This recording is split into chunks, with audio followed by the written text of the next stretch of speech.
Eo amin'ny sehatra politika hatrany kosa ny safidinitsy aneo hevitra manokana manoloana ny toe-draharaha politika ankehitriny ny filoha hiaraka isika Camille Vitel. Eo amin'ny resaka tsy fandriampahalemana kosa no nanehony heviny. Za aloha tsisy havatra apitaiko e. Efa niteny foana hatramin'izay dia aleo mangina. Ary fantatrika fa ny obolatsika gasy dia hoe izay mangila volamena. Betsaka ny zavatra miseho eto amin'ny firenena ary samy mahalala daholo tsika ny zavatra miseho.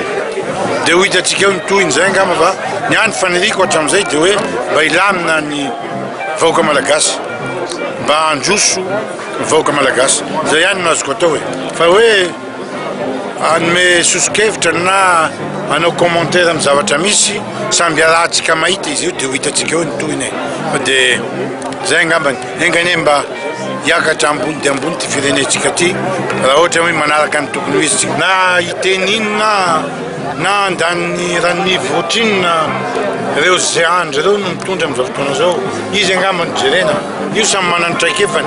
Za tsy ilaza hoe tamin'ny fotoan'andronay ny lamina dia ny lamina fa angamba tsy nitovy amin'izao kosa tamin'ny fotoan'andronay taloha. Fa dia io moa ny zavatra misy mampalahelo ny zavatra azoko lazaina angambany dia hoe mampalahelo hoe zay samyzay mifanekitra. Ahoana moa ny officier supérieur anankiray no anaovana descente, anaovana perquisition. Io anie misy procédure fa efa vita moa iny fa nisy ny fandamina dia fa engane mba ilamina fa ny hevitriko amin'io aloha dia tsisy olazaina. Za koa moa lasa mpamboly sy mpiompy dia miandry zay tokony ho tonga ty amiko zany sara amin'ny rehetra.